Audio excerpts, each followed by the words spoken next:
Grand Enchantment Trail, day 4, first light.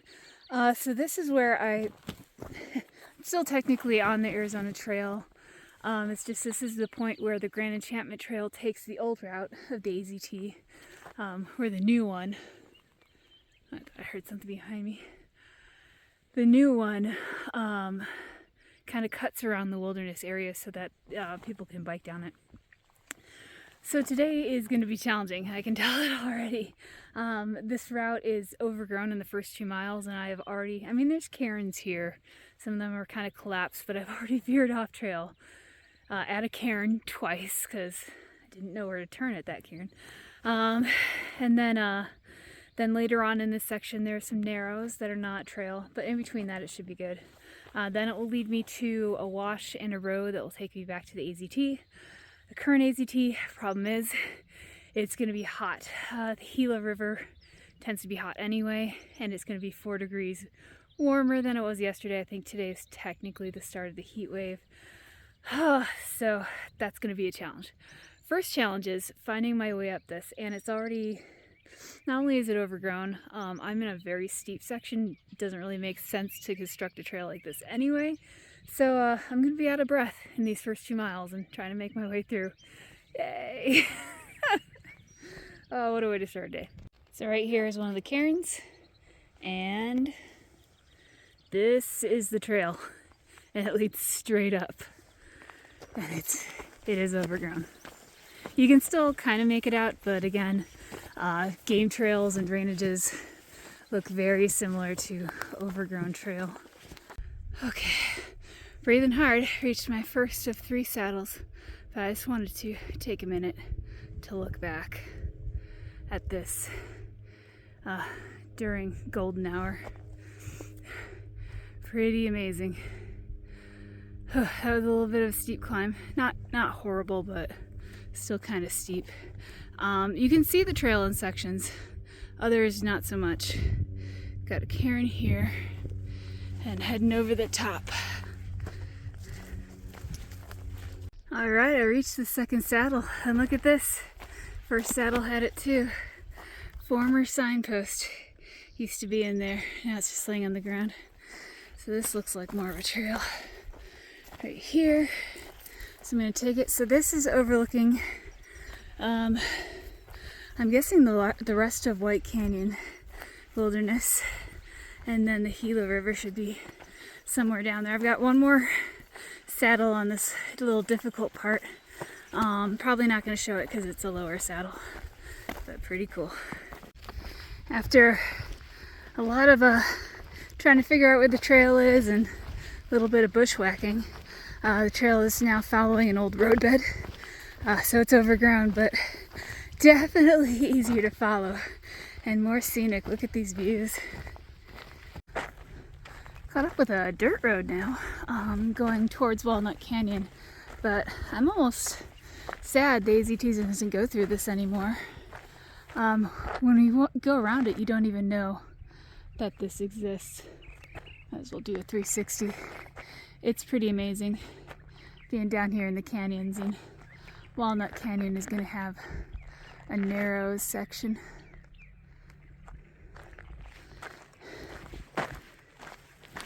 And I spent so much time gazing up at the canyon walls that I missed my turn.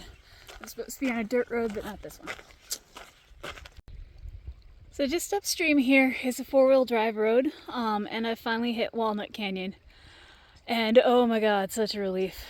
It's hot already. I started having to take shade breaks at like 10 a.m. Those are my feet. And I'm taking a shade break right now. So the 4-wheel drive roads I thought would be easier. Not really. They go up steeply and then down steeply. Like I had to go over, actually, let me flip around. I had to go around this butte.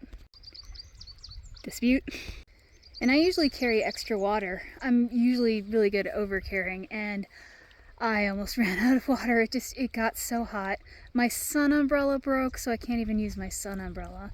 I did get passed by some Jeeps and OHV guys, and you know, the first one actually offered me water, and at the time I thought I was okay. And then by the time the last one kind of came down on the descent, I was ready to ask for a ride down to the canyon. And unfortunately, that was a two-seater, and they were both full. But in the canyon now, cooling down, hydrating. I can't even fill my smart water bottle before I start drinking it. And then I'm gonna continue down the canyon. Just downstream, Walnut Canyon Narrows. Let me do a wide zoom on that for a little bit. I'm actually digging this route so far. I gotta be careful because these rocks are slippery. But there's water here. It's a hot day, but there's flowing water, and half the time you have to walk through it. So it's keeping me nice and cool on this first day of the heat wave. Also very beautiful. Look what I see. Let me go back to a regular zoom. That's an Arizona Trail sign. So the end of the wash actually is a Jeep road. And now I am back on the Arizona Trail. There's even a trail marker up there. The current Arizona Trail along the Gila River. That canyon was basically a miracle.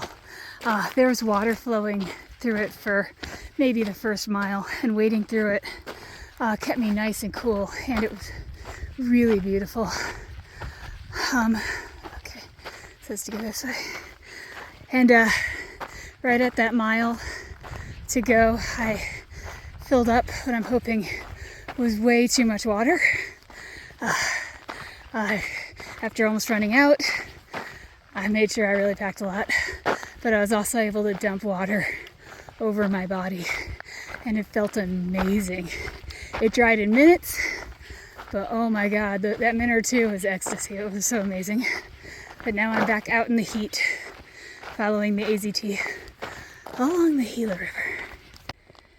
Shade break. Didn't even go that long after turning on the Arizona Trail / Jeep Road. Oh, it is hot. It is definitely hot. So I think I'm going to be taking this very slow and stopping for these shade breaks. So I am hiking the Gila River section, but from here, I think, to the trailhead, you can't access the Gila at all. There's a fence here. I think it's private property in this, so I'm technically hiking along the Gila, but not actually hiking along the Gila. But you know what? There's all these wildflowers here. Look at this. I'm trying to sit in a spot that doesn't have them, but there's lupin, there's fiddlenecks, there's poppies over there. There's actually poppies right in front of my knees right here. Also in that little wash over there. Oh, tons of lupin. So could be a worse spot to cool down. That's the Gila River down there. That little riparian valley. That's the river. And right next to it, you can see over here, are train tracks. So I'm on part of the trail now that kind of just goes up and down. Really, really beautiful with these both poppies and brittle bush blooming. It's a shame it's so, word of the day, hot. Look at all the brittle bush down here too. It's very beautiful. This part doesn't really have a whole lot of shade, so luckily clouds at least temporarily have blocked out the sun, which actually really does help with the temperature. So the sun is going down. I've been walking this section kind of by the Gila River. It's kind of straight out from here for a long time. This is a long stretch, and it's basically been the same thing. It's been very beautiful, saguaros and wildflowers everywhere. But the sun is starting to go down now, and temperatures are getting better. I'm close enough to the trailhead. I made enough time up because this was actually a fairly easy section. It's just long. I made enough time up that I'm close enough to the trailhead that I'm gonna get there today. Gonna do a little night hiking to get there.